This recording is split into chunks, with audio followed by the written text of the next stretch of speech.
అందరికీ నమస్తే. ఈరోజు చపాతీల్లోకి తినడానికి, అన్నంలోకి తినడానికి ఉల్లిగడ్డ, కోడిగుడ్డు కూర చూద్దాము. ఎంత మంచిగుంది కదా చూస్తుంటేనే. సరే చూద్దాం ఇగ. పొయ్యి మీద గంజు పెట్టేసుకొని ఒక 2, 3 పావుల నూనె పోసుకోవాలి. ఎప్పుడైనా నాన్ వెజ్‌లకి కొంచెం నూనె ఎక్కువుంటే మంచిగుంటది. ఇగ నూనె పోసుకున్నాక కొంచెం జీలకర్ర ఏసేసుకోవాలి. ఆ నూనె కొంచెం వేడైనాక జీలకర్ర ఏసేసినాక ఒక 4, 5 పచ్చిమిరపకాయలేయాలి.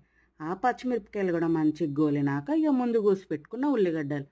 పెద్దయి అయితే ఒక 3 ఏసుకోవాలి. ఇగ చిన్నయి అయితే 5, 6 కోసేసుకోవాలి. అవన్నీ మంచిగా గోలడానికి కొంచెం ఉప్పేస్తే తొందరగా గోలుతది గదా! దొడ్డుప్పేసుకోవాలి కూరలల్ల. దొడ్డుప్పయితే మంచి టేస్టొస్తది. ఉల్లిగడ్డలు గోలినాక అల్లం ఎల్లిపాయ పేస్టేయాలి.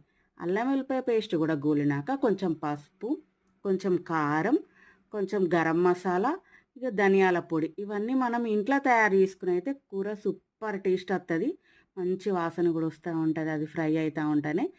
ఇగ అన్నీ ఏసేసి మంచిగా గలపాలి. మంచిగా గలిపినాక ఇవి కొంచెం గోలినాక ఎప్పుడైనా కూరలల్ల పోసేటప్పుడు కొన్ని వేడి నీళ్ళు పోయాలి. ఇవి గోలినాక కొన్ని ఒక చాయ్ గ్లాసు మందం కొన్ని నీళ్ళు పోయాలి. నీళ్ళు పోస్తే ఏందంటే మంచిగా గోలుతది. మనకి కొంచెం పచ్చి పచ్చిగా ఉడకకుండా ఉన్నట్టు అట్లా చూడాలి. ఇగ ఇప్పుడు ఉప్పు, కారం నీళ్ళు పోసే ముందు ఒకసారి ఉప్పు, కారం చూసుకోవాలి. ఉప్పు, కారం చూసుకున్నాక కావాలనుకుంటే కొంచెం ఇప్పుడే ఉప్పు, కారం ఎయాలి. ఇగ ముందు వేడి చేసుకున్న ఒక చాయ్ గ్లాసు నీళ్ళు పడితే ఆ నీళ్ళు పోసేసి మంచిగా ఉడకనియాలి. నూనె పైకి తేలేంత వరకి.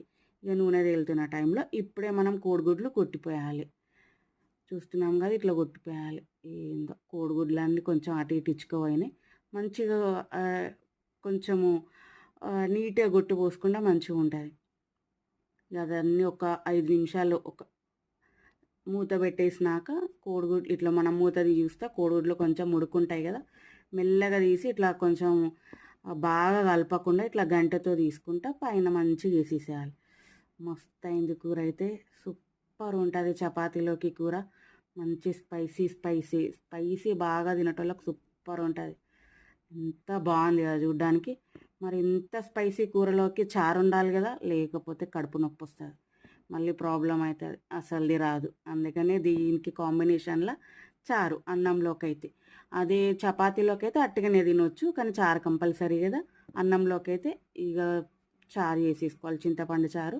మన పులుపుకి తగ్గట్టు చింతపండు చారు చేసేసుకొని తినేయడమే ready ready ready egg fry టమాటా.